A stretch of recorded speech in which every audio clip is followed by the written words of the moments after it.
Prostate cancer পুরুষদের হয়, যাদের বয়স 40 বছরের উপরে বা 40 বছরের পর থেকে এই হওয়ার সম্ভাবনা, প্রোস্টেট ক্যান্সার হওয়ার সম্ভাবনা বাড়ে, গ্র্যাজুয়ালি বাড়ে। 70-80 বছর বয়স পর্যন্ত বা গ্র্যাজুয়ালি বাড়বে, মানে হয়তো 40, 50, 60, 70 বছর, 80 বছর বয়সে প্রোস্টেট ক্যান্সার হওয়ার সম্ভাবনা বাড়ে। পুরুষদের সাধারণত হিসাবে বলা হয় যে প্রতি 8 জনের মধ্যে একজনের প্রোস্টেট ক্যান্সার হওয়ার সম্ভাবনা থাকে বা রিস্ক থাকে বেশি। প্রোস্টেট ক্যান্সার হইলে প্রস্রাবের সমস্যা হয়, প্রস্রাবে জ্বালা পোড়া হয়, বারবার প্রস্রাব হয়, প্রস্রাব করতে গেলে প্রস্রাব ক্লিয়ার হয় না, প্রস্রাব করার পরও প্রস্রাব রয়ে গেছে এরকম মনে হয়, বা প্রস্রাব চিকন সরে পড়ে, প্রস্রাব ফোঁটা ফোঁটা পড়ে, প্রস্রাব বন্ধ হয়ে যায়, কোনো সময় প্রস্রাবের সাথে রক্ত যায়, এইসব সময় বা প্রস্রাবে জ্বালা যন্ত্রণা হয়। তারপর একটু অ্যাডভান্স স্টেজ হইলে তারপর দেখা যায় যারা বেশি ফ্যাটি ডায়েট খায়, কম ফিজিক্যাল অ্যাক্টিভিটিস করে, বা হাই চর্বিযুক্ত খাবার যারা বেশি খায়, তারপর কিছু পারিবারিক ইতিহাস থাকে যাদের হয়তো বাবার থাকলো, দাদার ছিল বা হয়েছিল, তাদের হওয়ার রিস্ক বেশি। তারপর যারা শাকসবজি কম খায়, শাকসবজি ফলমূল, তারপর মাছ কম খায়, মাংস বেশি খায়, এইসব পুরুষদের প্রোস্টেট ক্যান্সার হওয়ার রিস্ক বেশি।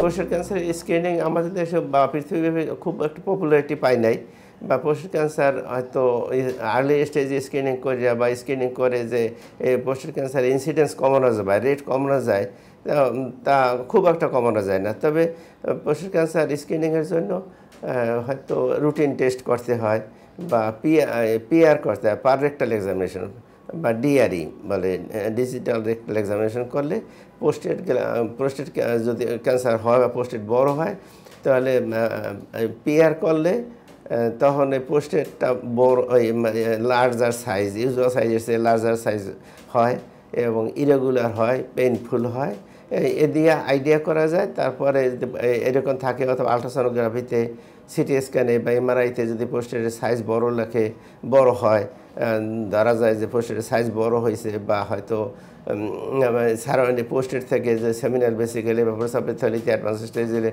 প্রস্রাবের থলিও এফেক্ট করে, এতে এক্সটেন্ড করে টিউমার, বা পেলভিক লিম্ফ নোড এক্সটেন্ড করে টিউমার, অথবা এমআরআই। তারপর প্রোস্টেট ক্যান্সার ডায়াগনোসিসের জন্য ব্লাডের রুটিন টেস্ট, সিবিসি, এসজিপিটি বা সিরাম অ্যালকালাইন ফসফেটেজ।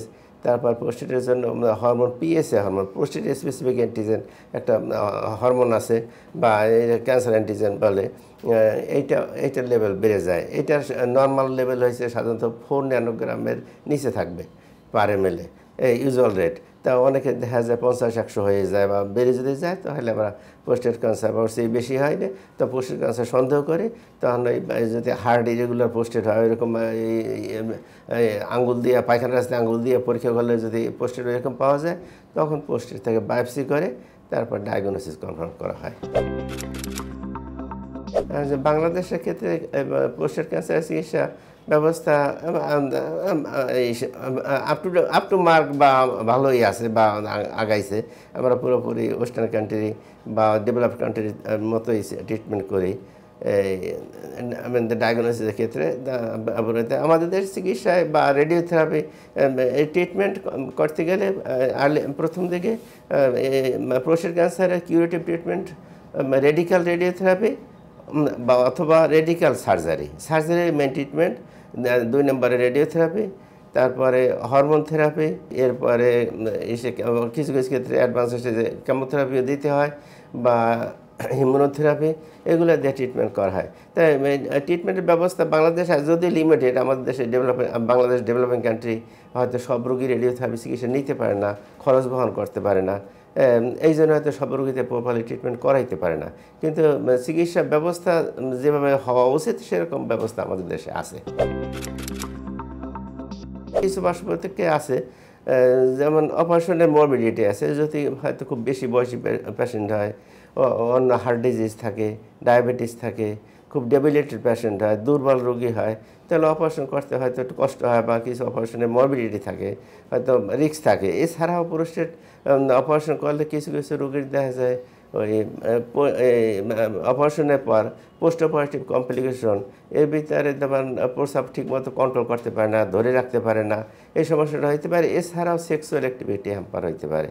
এই জন্য ওই বা এখন ওই অ্যাডভান্স ট্রিটমেন্ট অনুযায়ী বা এই ওই যে প্যারাসিম্পেথেটিক নার্ভ স্পেয়ার করিয়া যদি পোস্টেড অপারেশন করা যায়, তাহলে সেক্সুয়াল ফাংশন ইম্পেয়ার্ড হয় না।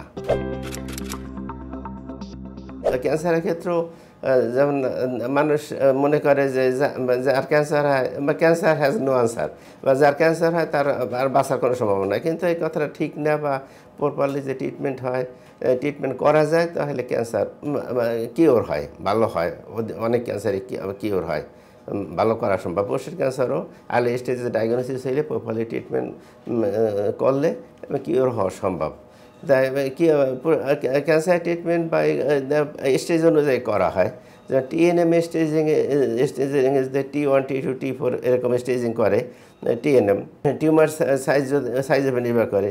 যদি T1 T2 হয়, লোকালাইজড পোস্টেড ক্যান্সার হয়, তো এইটাকে এবার রেডিক্যাল সার্জারি করলে কি অ্যাবাউট 95% থেকে 100% কিওর রেট ধরা হয়।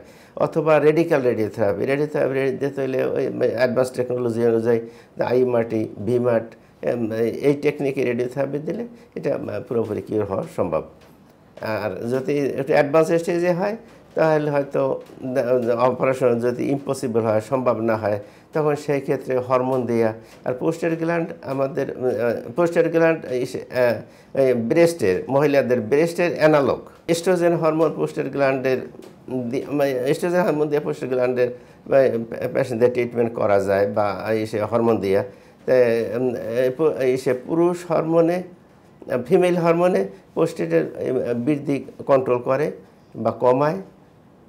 এই জন্য বিভিন্ন রকম হরমোন ট্যাবলেট আছে বা ঔষধ আছে, তা দিয়ে ট্রিটমেন্ট করেও রোগী ভালো করা বা কিওর করা, অনেক বছর পর্যন্ত সারভাইভ করা, করানো বা ভালো রাখা, কষ্ট কমানো সম্ভব।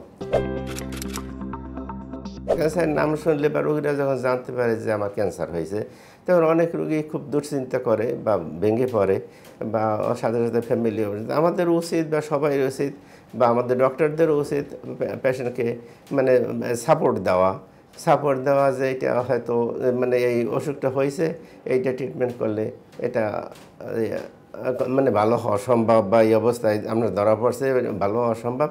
এভাবে আমাদের সবাইরই পেশেন্টকে সাপোর্ট দেওয়া উচিত, ডক্টরদের দেওয়া উচিত, বা হেলথ সার্ভিসে যারা আছে তাদের সবাইরই সাপোর্ট দেওয়া উচিত। তারপর ফ্যামিলি মেম্বার্সদের সাপোর্ট দেওয়া উচিত। অনেক মানুষই আমাদের দেশের রোগীদেরকে বা ডিসঅ্যাপয়েন্টেড করে, হতাশ করে যে আরে তোমার ক্যান্সার হয়েছে, তুমি তার বাঁচবা না, তুমি তার ভালো হবে না। এভাবে অনেক রুগীরাও আমার কাছে আমাকে এক রুগী বসে যে তার আত্মীয় স্বজন সবাই তাকে এইভাবে বলার পর শেষ পর্যন্ত সে চিকিৎসা বন্ধ করে দিয়েছে, মনে করেছে আর ভালো না। তারপরে সে অনেক বছর বেঁচে ছিল, ভালো ছিল। সবাই তাকে সহানুভূতির সাথে দেখা উচিত, সব ধরনের সহযোগিতা, শারীরিক, মানসিক, অর্থনৈতিক বা সোশ্যাল সাপোর্ট করা উচিত। বা তার কেউ যদি গরিব হয় বা চিকিৎসা করানোর সামর্থ্য না থাকে, তবে তাকেও সবাই হয়তো অর্থনৈতিকভাবে বা সামাজিকভাবে তাকে সাহায্য করা উচিত, বা চিকিৎসা করতে সাহায্য করা উচিত।